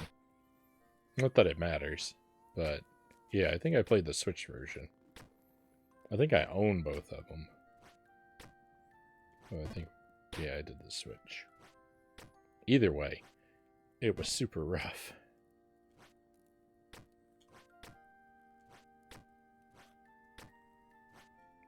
Spoiler alert for Captain Toad. If you're going to play it yourself, you don't want to listen for the next, like, I don't know, minute and a half, 2 minutes. I'm going to spoil my winning strategy for the end of Captain Toad. So there's your warning. Stop listening now.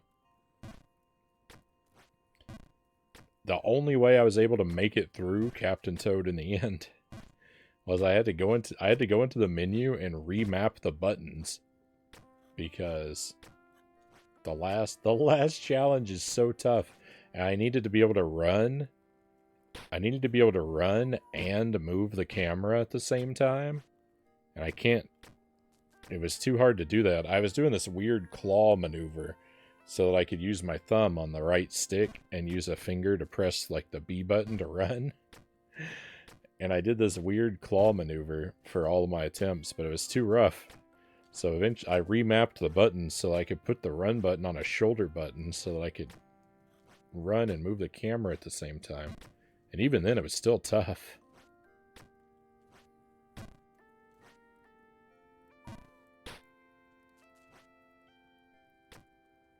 You might consider that cheating, but I don't.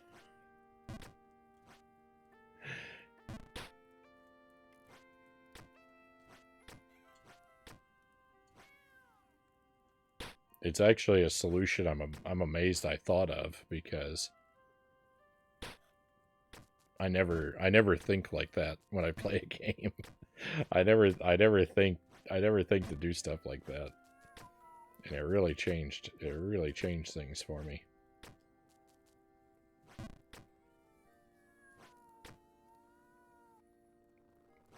Yeah, we've been to the Phantom Tower once tonight.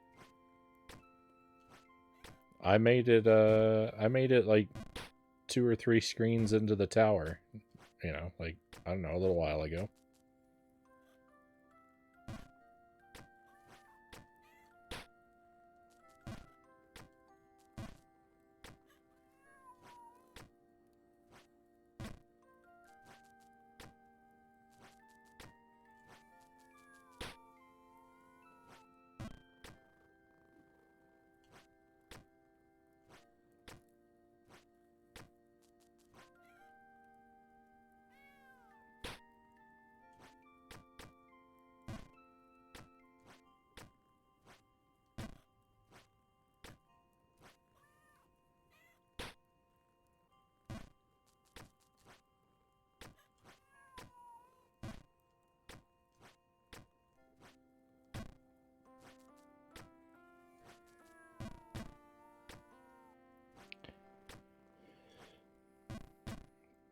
It'd be nice to see the tower again.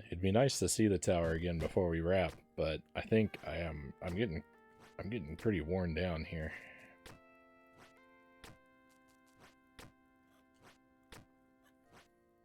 So unless it happens real soon, I don't think we're going to see it again tonight.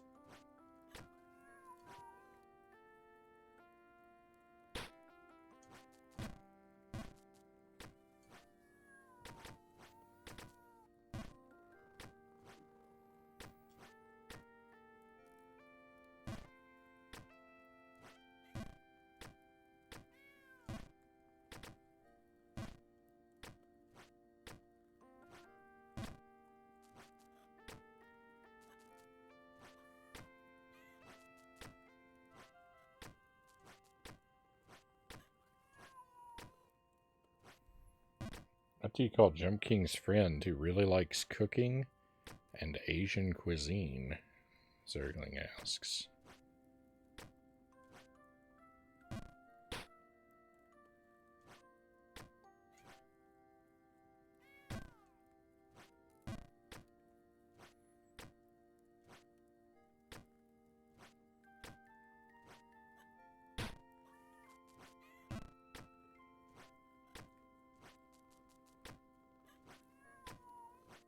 I don't think I can think of it.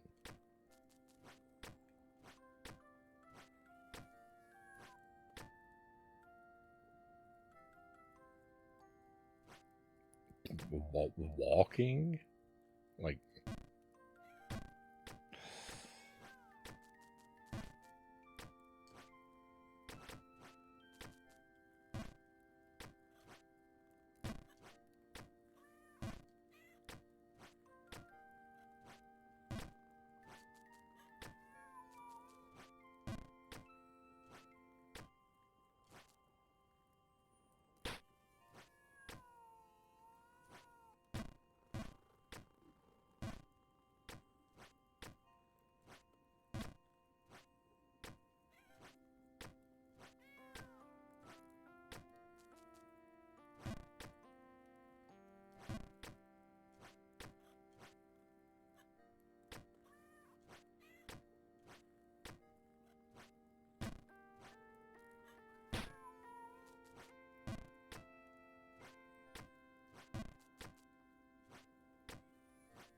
I was just taken off guard because I figured I assumed that it would, that there would be a jumping aspect in the answer. I assumed Jump King's friends would also jump.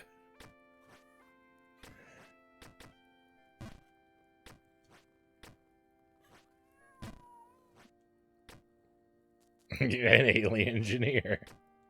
Oh, I wish I'd thought to say that when I couldn't think of the answer.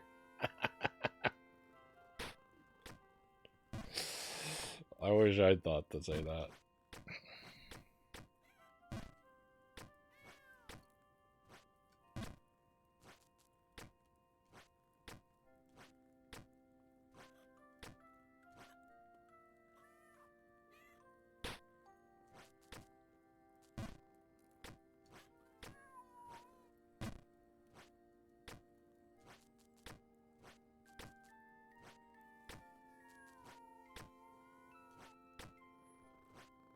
No.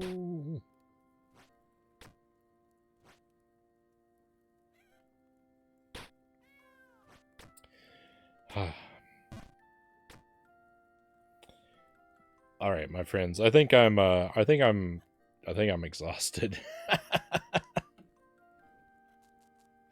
I would actually like to keep going longer, but I'm just running out of energy. And I do have responsibilities I have to take care of in the morning, like I mentioned. So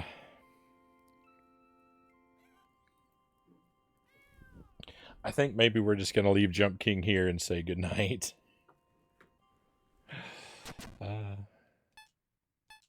It's been a good night. It's been a good night, though. We finished one immensely frustrating game. We're done with Jet Force Gemini. We did everything I could think to do in the game. We cleared all the mini games. You basically have to 100% it just to beat it. So we did that. Lovely to catch you, Frownie. Have a great one. Hey, thank you, Vintage. I really appreciate you spending some time with us tonight. Thank you for that. Sometimes it's more of a symbiotic friendship. Each one brings different skills to the table. Fair enough.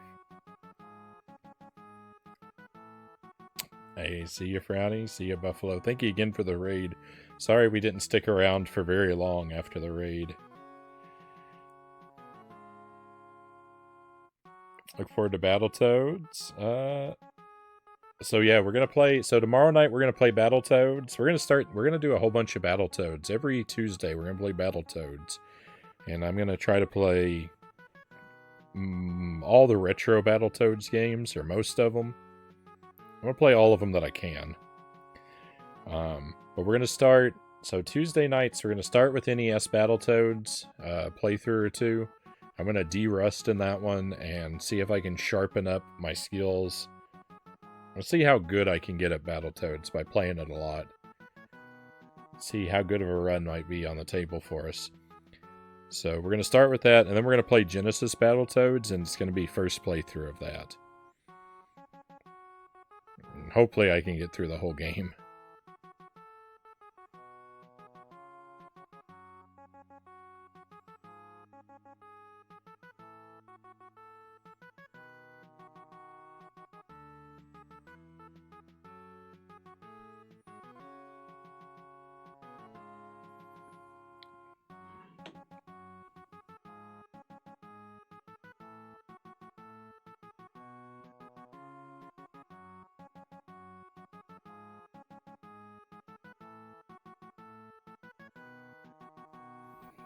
But yeah, every Tuesday, so we'll be doing Battletoads. So NES and Genesis this week.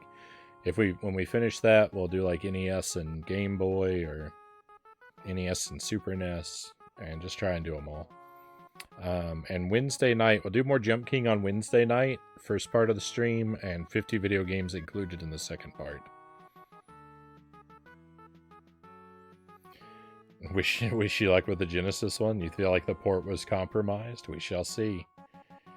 No problem. Still good time hanging out with you, even just for a short time. Thank you, Buffalo. Much appreciated. So that's what's coming up in the near future. Should be here every night this week, though. 11 p.m. Central Time is the target for startup, give or take. And we go for about 5 or 6 hours each night. So hopefully I'll see you for some of that stuff. I'm gonna send us over to Mr. Suffer again. He's playing one of the Back to the Future games on the NES, it looks like. So probably a rough night. I've heard that these games are not good.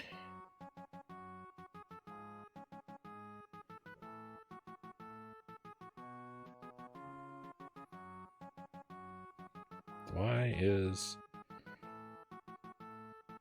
his stream not coming up?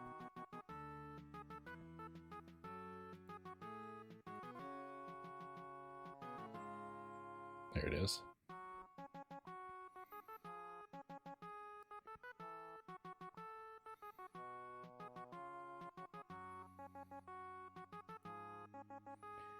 Just a couple minor heads up. Mr. Suffer's stream is not strictly family friendly like ours. You might hear some adult language or conversation topics. If those are a deal breaker for you, just letting you know. It also might be a little bit louder after we raid, so you might want to turn your volume down a bit. Most streams are louder than mine, but if you come along, a very, very fun stream, very high energy usually, and plays tons of retro stuff. I think he's working his way through every NES game currently.